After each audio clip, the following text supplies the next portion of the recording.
हो भारतीय जनता पार्टी देखते रहें, भारतीय जनता पार्टी के लोग देखते रहें। नीतीश जी अपने काम में लगे हुए हैं। कौन क्या कहता है उसकी कोई चिंता नहीं है। विपक्ष की तमाम पार्टियों को एक करना है तो कभी लालू जी से, कभी विपक्ष के दूसरे नेता से बात तो होगी ही। अब बीजेपी को से पूछ कर तो कहीं नीतीश कुमार जी नहीं जाएंगे ना। नमस्कार, आप देख रहे हैं न्यूज़ नेशन में आपके साथ अभिजीत सिंह। मुख्यमंत्री नीतीश कुमार 3 दिवसीय दौरे के बाद बिहार पहुंचे हैं। जी आपको बता दें कि वो 3 दिवसीय दिल्ली दौरे गए थे विपक्ष को एकजुट करने के लिए। जब वो दिल्ली से पटना लौटे तो वो पूर्व मुख्यमंत्री लालू प्रसाद यादव से मिलने गए थे।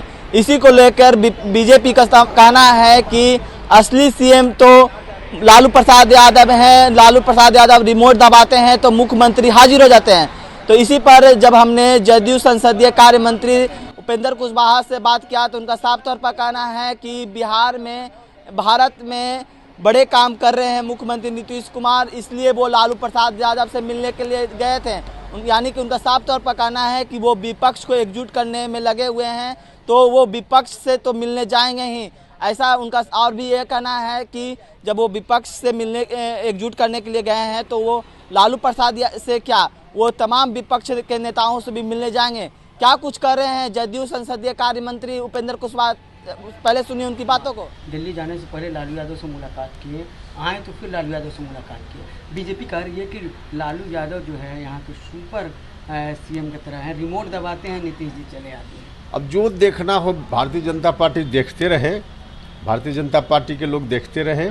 नीतीश जी अपने काम में लगे हुए हैं। कौन क्या कहता है उसकी कोई चिंता नहीं है। विपक्ष की तमाम पार्टियों को एक करना है तो कभी लालू जी से, कभी विपक्ष के दूसरे नेता से बात तो होगी ही।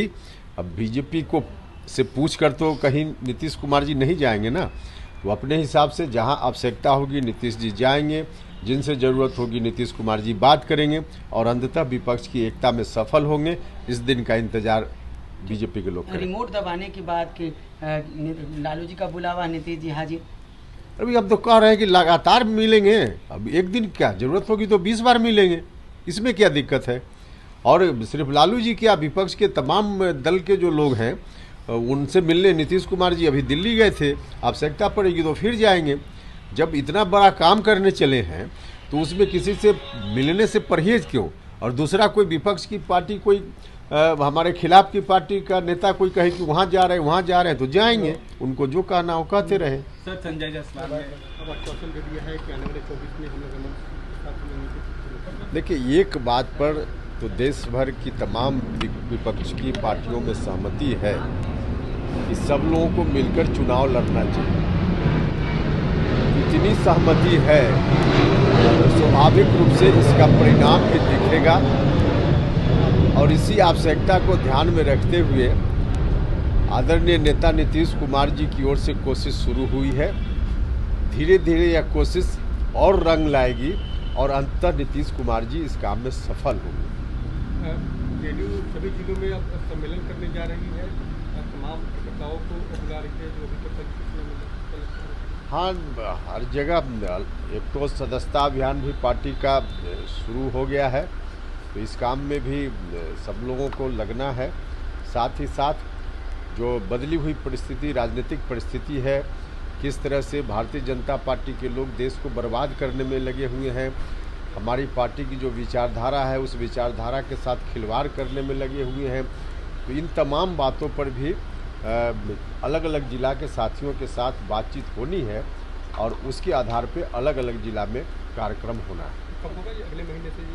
हाँ, अगले महीना से कार्यक्रम की शुरुआत होगी और बिहार के सभी जिलों में ऐसा कार्यक्रम आयोजित होगा। कौन लोग रहेंगे आप लोग? तमाम जो बड़े नेता हैं वो लोग रहेंगे? नहीं, उसमें तय होगा कहाँ कौन रहेंगे, फिर बताएंगे। कल सुशील मोदी ने कौन लोग रहेंगे आप लोग? तमाम जो बड़े नेता हैं वो लोग रहेंगे? नहीं, उसमें तय होगा कहाँ कौन रहेंगे, फिर बताएंगे।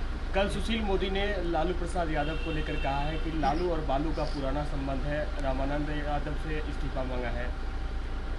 देखिए, अब किस आधार पे उन्होंने क्या कहा है, सुशील मोदी जी तो अब लगातार इस तरह की बात बोल रहे हैं।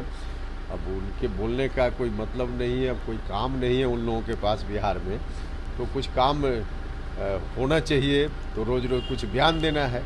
तो इस वजह से बयान देते हैं। बाकी स्पेसिफिक अगर किसी व्यक्ति के बारे में कुछ आरोप उनका है तो उसका जवाब तो वही हो पाएगा। लेकिन उनके विभाग में तो ऐसा देखा गया है कि कार्यालय में घुस कर एक विधायक का जो आवेदन लिया गया उसमें आरजेडी के विधायक का भाई का नाम दिया गया। देखिए, आवेदन तो कोई कहीं दे सकता है, उसमें क्या दिक्कत है, कोई कहीं दे सकता है। लेकिन इस तरह की कोई बात भी है तो ये सरकारी तंत्र के अंदर के लोग देखेंगे, हम लोगों का विषय नहीं। मांझी जी कह रहे हैं कि नीतीश जी दिल्ली प्रधानमंत्री बनेंगे और बिहार में तेजस्वी यादव को समझ आ गया है कि मुख्यमंत्री बनेंगे। देखिए, कोई चीज़ एक दिन में तय नहीं होती है। अभी तो सिर्फ और सिर्फ एक प्राथमिकता है हमारी पार्टी की कि देश में विपक्ष की तमाम पार्टियों को एक साथ कैसे एक मंच पर लाया जाए और 2024 में भारतीय जनता पार्टी से मुक्त इस देश को किया जा सके, यह हमारी प्राथमिकता है। बाकी चीज़ समय पर तय करेंगे। सर एक सवाल है, तो आपने साफ तौर पर सुना कि उपेंद्र कुशवाहा साफ तौर पर कहना है कि जिस तरह से कल रबर डैम का जब उद्घाटन हुआ था तो उस टाइम पूर्व मुख्यमंत्री जीतन राम मांझी ने साफ तौर पर कहा था कि मुख्यमंत्री नीतीश कुमार प्रधानमंत्री बनेंगे और बिहार के सीएम बनेंगे तेजस्वी प्रसाद यादव। तो उनका पर भी साफ तौर पर कहना है कि ये तो आने वाले वक्त बताएगा। लेकिन जिस तरह से बिहार में राजनीतिक हो रही है, कहा जा रहा है कि मुख्यमंत्री नीतीश कुमार पीएम कैंडिडेट हैं और इसको लेकर लेकिन नीतीश कुमार ने इसे खारिज कर दिया है। ऐसे तमाम खबरों के बारे में न्यूज़ नेशन के साथ नमस्कार।